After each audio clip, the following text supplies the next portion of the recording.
السلام علیکم ویورز، میں ڈاکٹر کے آپ سے مخاطب ہوں۔ آج کی اپنی اس ویڈیو میں آپ کے ساتھ شیئر کروں گی نیکزم کیپسول کے بارے میں۔ آج کل اس کا یوز بہت زیادہ کیا جا رہا ہے۔ اس کے بینیفٹس کیا ہیں اور اس کے سائیڈ ایفیکٹ کیا ہیں، یہ کیپسول کن کو استعمال کرنا چاہیے اور کن کو نہیں، یہ سب کچھ آپ کے ساتھ شیئر کروں گی۔ لیکن اس سے پہلے اگر آپ چینل پر نیو ہیں تو میرے چینل ڈاکٹر کے کو سبسکرائب کر لیجئے تاکہ میڈیسن کے ریلیٹڈ آپ کو انفارمیٹیو ویڈیو ملتی رہے۔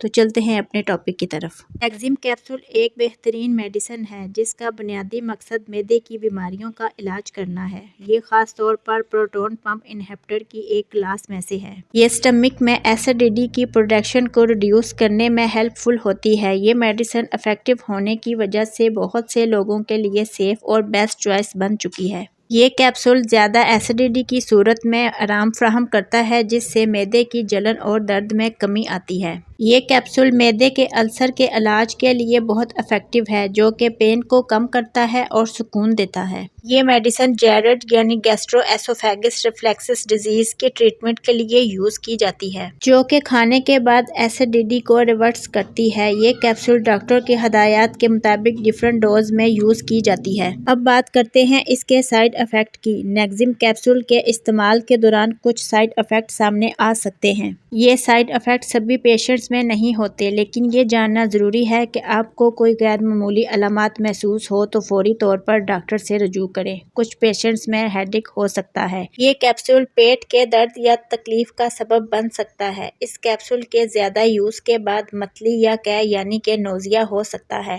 اگر آپ کو ایچنگ، ریڈنس یا سویلنگ محسوس ہو تو فوری ڈاکٹر سے رابطہ کریں۔ ان سائیڈ ایفیکٹس کے باوجود بہت سے پیشنٹ میں ویل ٹالریٹنگ پایا گیا ہے، اور مزید یہ کہ اس کے لگاتار استعمال سے وٹامن ڈی کی کمی ہو سکتی ہے۔ اب بات کرتے ہیں اس کے طریقہ استعمال کی۔ نیکزم کیپسول صحیح استعمال اور ڈوزیج ڈاکٹر کی کنسلٹیشن کے مطابق کرنا چاہیے۔ عام طور پر یہ کیپسول روزانہ ایک بار لیا جاتا ہے۔ اڈلٹس کے لیے 20 mg سے 40 mg کا capsule once in a day, جبکہ بچوں کے لیے ڈوز کم ہو سکتی ہے۔ نیکزم کیپسول کو صبح کھانے سے پہلے یا خالی پیٹ لینا بہتر ہوتا ہے۔ اس کیپسول کو ہمیشہ پانی کے ساتھ نگلیں، چبائیں نہیں۔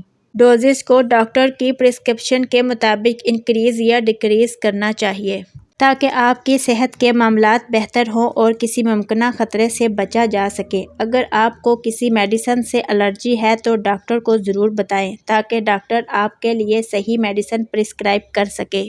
حاملہ اور دودھ پلانے والی مائیں یعنی کہ پریگننٹ اور لیکٹیٹنگ مدر ہیں تو نیکزم کیپسول یوز کرنے سے پہلے اپنی ڈاکٹر کی خصوصی ہدایات لیں۔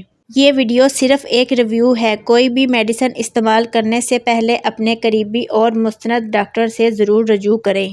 Video based self medication recommend نہیں کی جاتی۔ ویڈیو کے ریلیٹڈ کوئی سوال ہو تو کمنٹس میں ضرور پوچھیے گا۔ ویڈیو اچھی لگی ہو تو لائک کریں اور اگر یوزفل لگی ہو تو میرے چینل ڈاکٹر کے کو سبسکرائب کریں۔ اپنا اور اپنے پیاروں کا خیال رکھیں اور مجھے دعاؤں میں یاد رکھیں۔ پھر ملتے ہیں کسی نیو ویڈیو میں، تب تک کے لیے اللہ حافظ۔